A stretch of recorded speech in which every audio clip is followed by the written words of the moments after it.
नमस्कार दोस्तों, स्वागत है आप सभी का आपके अपने YouTube channel online study with DK में। और आज हम आपके लिए लेकर आए हैं हिंदी पेडागोजी के 30 मोस्ट आईएमपी क्वेश्चन हिंदी शिक्षण शास्त्र संबंधित। तो आइए और स्टार्ट करते हैं और देखते हैं ये प्रश्न आपको आने वाली आपकी जो सीटेट और नीटेट एग्जाम होगी उसके लिए काफी उपयोगी साबित होंगे। तो चलिए स्टार्ट करते हैं बिना देर किए हुए। तो फर्स्ट क्वेश्चन की ओर आते हैं। राधिका ने अपने भाषण में शिक्षक दिवस से संबंधित कई महत्वपूर्ण जानकारी दी। नीचे दिए गए विकल्पों में से कौन सा विकल्प भाषण ग्रहण करने में सबसे ज्यादा सहायक है? तो देखिए, राधिका ने तो भाषण दिया है, पर हमें भाषण को ग्रहण करने में जो सहायक है उस कौशल को पहचानना है। लेखन, श्रवण, भाषण या फिर पठन कौशल।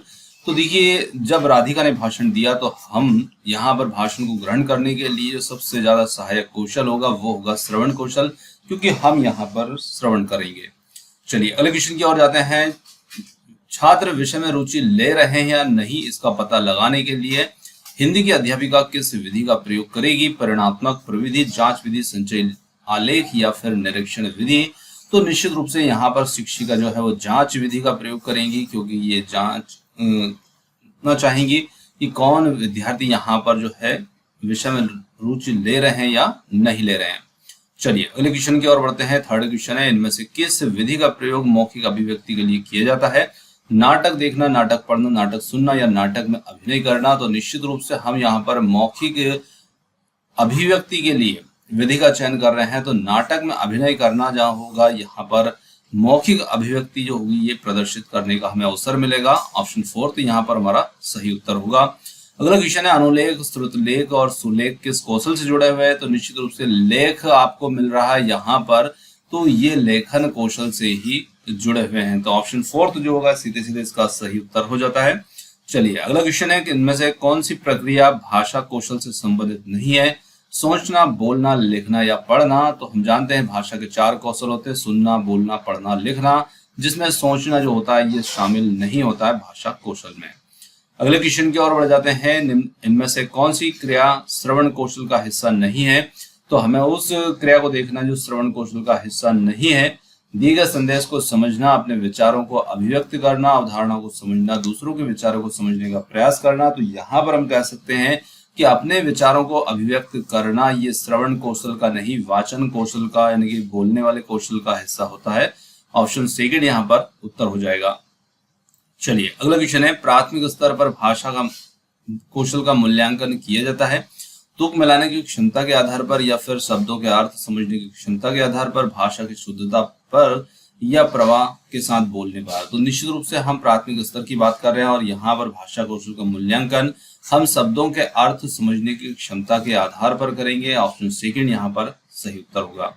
चलिए अगले क्वेश्चन की ओर जाते हैं। याशी की अध्यापिका निश्चित समयांतराल पर मौखिक, लिखित तथा प्रयोगात्मक परीक्षा लेती है। अध्यापिका मूल्यांकन करने के लिए किस प्रविधि का प्रयोग यहाँ पर कर रही है? तो देखिए, लिखित, मौखिक और प्रयोगात्मक परीक्षा ले रही है, तो शिक्षिका निश्चित रूप से यहाँ पर परिणात्मक प्रविधि का उपयोग कर रही है। ऑप्शन 1 हमारा उत्तर होगा। चलिए अगला क्वेश्चन है, बच्चों की पठन कुशलता का विकास करने में सर्वाधिक महत्वपूर्ण होता है भाषिक संरचनाओं का अभ्यास या फिर अर्थ की अपेक्षा उच्चारणगत शुद्धता पर विशेष ध्यान? 3 है विभिन्न संदर्भों से जुड़ी सामग्री या 4 है पाठ्य पुस्तक में दिए गए अभ्यास? तो यहाँ पर हम कह सकते हैं कि निश्चित रूप से विभिन्न संदर्भों में जुड़ी हुई जो सामग्री होगी वो बच्चों की पठन कुशलता का विकास करने में सबसे ज्यादा यहाँ पर सहायक सिद्ध होगी या महत्वपूर्ण होगी। ऑप्शन 3 यहाँ पर उत्तर हो जाता है। अगला क्वेश्चन है, वाक्य लिखते समय आवश्यक स्थान पर अल्प विराम का प्रयोग नहीं किया जाता गया है ना? तो वाक्य लिखते समय यदि आवश्यक स्थान पर अल्प विराम का प्रयोग नहीं किया गया या गलत किया गया हो तो फिर क्या हो सकता है? तो यहाँ पर रिक्त स्थान है और इसमें हमें कौन सा उत्तर सही हो सकता है वो हमें चयन करना है। कुछ विशेष प्रभाव नहीं पड़ेगा, तो ये तो सरासर गलत है, क्योंकि प्रभाव तो निश्चित पड़ेगा। प्रभाव पड़ भी सकता है और नहीं भी, दूसरा यहाँ पर पूरी तरह सही नहीं है। और 3 वाक्य अशुद्ध हो जाएगा तथा अर्थ भी बदल सकता है, तो निश्चित 3 यहाँ पर बिल्कुल सही है, क्योंकि वाक्य अशुद्ध हो जाएगा और अर्थ भी बदल जाएगा। और 4 जो है वाक्य अधूरा रह जाता, तो ये तो सरासर गलत है। अगला क्वेश्चन है, यहाँ पर लेखन कौशल के विषय में निम्न में से कौन सा कथन सही है? तो यहाँ पर हमें देखना लेखन कौशल के विषय में जो गलत कथन सही कथन है उसको। तो लिखते समय विषय अधिक महत्वपूर्ण होता है, वर्तनी नहीं, तो ये तो गलत है निश्चित रूप से। और सिरारेख का प्रयोग अपनी छात्र अपनी इच्छा अनुसार कर सकते हैं, तो ये भी सरासर गलत होगा। और हिंदी में पूर्ण विराम के इस स्थान चिन्ह के स्थान पर अंग्रेजी भाषा के विराम चिन्ह का प्रयोग कर सकते हैं, तो निश्चित रूप से यहाँ पर हम कह सकते हैं कि ये भी इसमें सही नहीं होगा। और अगला है लेखन के लिए केवल मानक वर्णों का प्रयोग करना ही उचित होगा, तो ये बिल्कुल सत्य होगा, क्योंकि हमें लेखन के लिए मानक वर्णों का प्रयोग ही करना चाहिए। ऑप्शन 4 यहाँ पर सही उत्तर हो जाता है।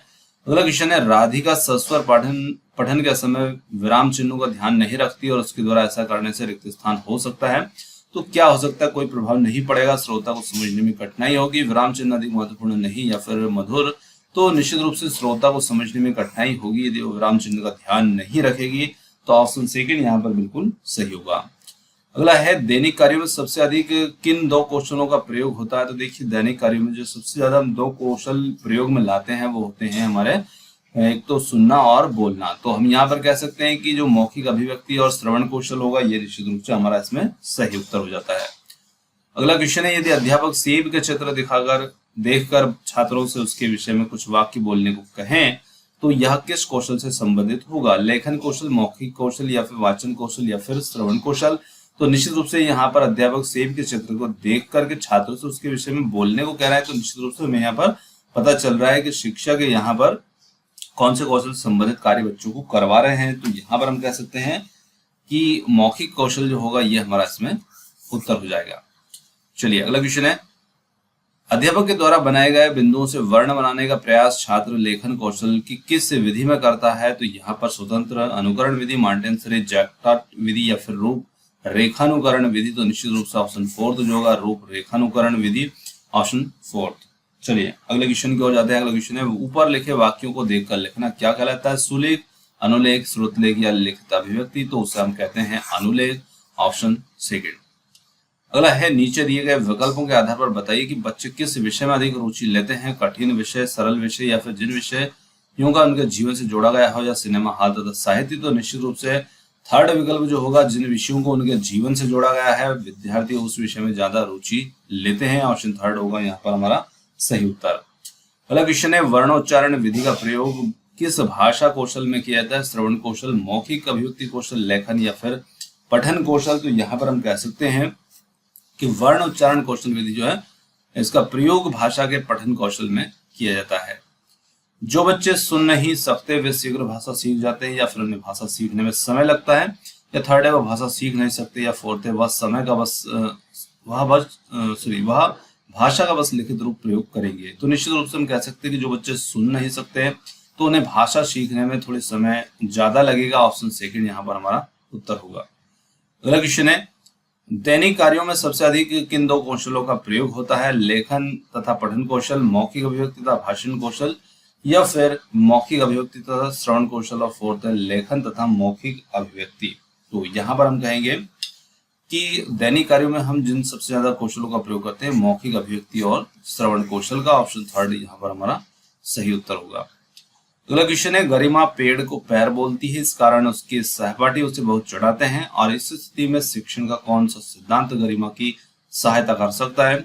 स्वतंत्र का सिद्धांत, स्वयं संशोधन का सिद्धांत, थर्ड है शिक्षण सूत्रों का प्रयोग, और फोर्थ है मौखिक तथा लेखन कार्य का सिद्धांत। तो यहाँ पर हम कहेंगे स्वयं संशोधन का सिद्धांत ही उसकी मदद कर सकता है, ऑप्शन 2 यहाँ पर हमारा सही उत्तर होगा। अगला है, मोनिका पहली कक्षा को खेल के द्वारा वर्ण सिखाती है, तो यह शिक्षण के किस सिद्धांत के अंतर्गत आएगा? तो निश्चित रूप से यहाँ पर खेल के द्वारा वर्ण सिखा रही है, तो बहुमुखी प्रयास, मनोरंजन, अभ्यास, संशोधन, तो मनोरंजन के अंतर्गत ये आएगा, मनोरंजन सिद्धांत के अंतर्गत, ऑप्शन 2 यहाँ पर उत्तर हो जाएगा। अगला है, पलक प्रसिद्ध व्याकरण शास्त्री की पुस्तकों को पढ़कर के व्याकरण सीखने का प्रयास करती है, उसका यह प्रयास भाषा शिक्षण के किस सिद्धांत को दर्शाता है? तो देखिए, वो पुस्तकों को पढ़कर व्याकरण सीखने का प्रयास कर रही है, तो उसका यह प्रयास जो होता है ये पाठ्य पुस्तक विधि, प्रयोग विधि, या भाषा संसर्ग विधि, या फोर्थ है प्रासंगिक विधि। तो यहाँ पर हम कह सकते हैं कि ये प्रयोग विधि की और सिद्धांत को दर्शाएगा। चलिए अगला क्वेश्चन है, कई बार ऐसा होता है कि शिक्षार्थी शिक्षक द्वारा पढ़ाए गए विषय को समझ नहीं पाते हैं, ऐसी स्थिति में शिक्षक को क्या करना चाहिए? उसे इस बात की परवाह नहीं करनी चाहिए, या फिर उसे केवल अपना पाठ्यक्रम पूरा करने पर ध्यान देना चाहिए, थर्ड है उसे दिए गए विषय को उदाहरणों से समझाना चाहिए, और उसे शिक्षार्थियों को सजा देनी चाहिए, जो विषय को समझ नहीं पा रहे हैं। तो निश्चित रूप से यहाँ पर हम कह सकते हैं कि शिक्षक यदि बच्चे उस चीज को नहीं समझ पा रहा है, उस विषय वस्तु को, तो उस शिक्षक को वहां पर उस विषय संबंधित उदाहरणों के द्वारा समझाना चाहिए। ऑप्शन थर्ड यहाँ पर उत्तर होगा। अगला है भाषा शिक्षण में व्याकरण का उद्देश्य है विद्यार्थियों को व्याकरण से परिचित करवाना, विद्यार्थी को भाषा का शुद्ध प्रयोग करना सिखाना या बोलना सिखाना, फोर्थ है लिखना सिखाना। तो यहाँ पर व्याकरण का जो उद्देश्य होता है वो विद्यार्थियों को भाषा का शुद्ध प्रयोग करना सिखाना होता है। ऑप्शन सेकेंड यहाँ पर सही उत्तर होगा। चलिए, आरंभ में इनमें से किस सिद्धांत के आधार पर बालक भाषा सीखता है? तो आरंभ यानी कि शुरुआती बात यहाँ पर हम कर रहे हैं, जब बच्चे की शुरुआत होती है भाषा सीखने के प्रति।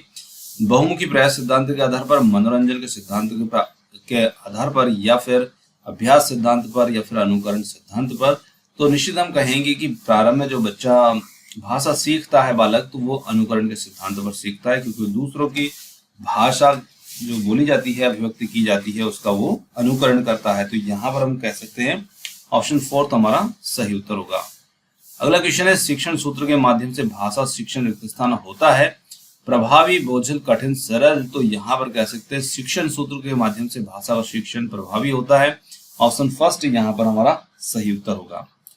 अगला क्वेश्चन है, किस विधि के अंतर्गत व्याकरण नियमों को जाने बिना भाषा के शुद्ध रूप का अनुभव किया जाता है?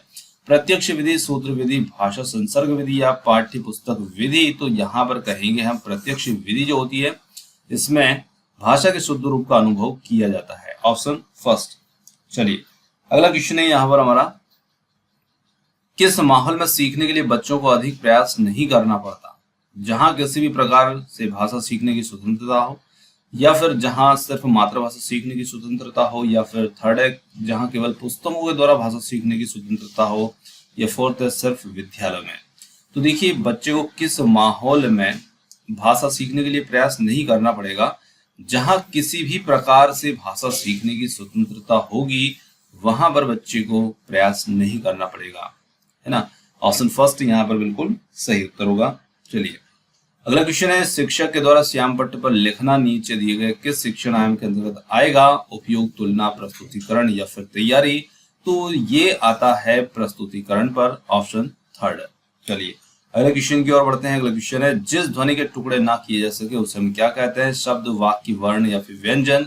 तो निश्चित रूप से हम कहेंगे वर्ण, क्योंकि उसके और अधिक टुकड़े नहीं किए जा सकते हैं। Option third. अगला क्वेश्चन है, शिक्षार्थी किस द्वारा किस विषय पर बोलना या लिखना भाषा के किस पक्ष को उजागर करता है? अभिव्यक्ति, ग्रहण, व्याकरण के पक्ष या लिखित पक्ष को? तो देखिए, किसी विषय पर बोलना या लिखना जो है ये भाषा के कौन से पक्ष को उजागर करेगा? तो ये अभिव्यक्ति के पक्ष को उजागर करेगा। ऑप्शन फर्स्ट यहाँ पर हमारा सही उत्तर होगा। अब देखिए, लिखना, किसी विषय पर बोलना या लिखना, तो मान लीजिए आप किसी विषय पर लिखते हैं, तो आप वहां पर भी तो अपनी अभिव्यक्ति प्रस्तुत कर रहे हैं, है ना। तो बोलना तो अभिव्यक्ति के अंतर्गत आ ही जाता है, पर लिखना भी, अपने विचारों को लिखना भी इसी के अंतर्गत आ जाता है। चलिए, अगला क्वेश्चन है, भाषा के सभी रूपों में से किस रूप का सबसे अधिक प्रयोग किया जाता है? लिखित भाषा, सांकेतिक, मौखिक या फिर व्यावहारिक भाषा? तो यहाँ पर हम कहेंगे कि जो मौखिक भाषा होती है, इसका सबसे ज्यादा सभी रूपों में प्रयोग देखने को हमें मिलता है। ऑप्शन थर्ड यहाँ पर हमारा सही उत्तर हो जाता है। तो दोस्तों, यहाँ पर आज के हमारे हिंदी के जो पेडागोजी संबंधित क्वेश्चन थे ये समाप्त होते हैं। और क्वेश्चन आपको कैसे लगे कमेंट्स करके जरूर बताइएगा, और वीडियो पसंद आए तो वीडियो को लाइक, शेयर, चैनल को सब्सक्राइब करना मत भूलिएगा। आपने समय दिया उसके लिए बहुत बहुत धन्यवाद। Thanks for watching. मिलते हैं जल्द ही एक और नए किसी वीडियो के साथ। धन्यवाद।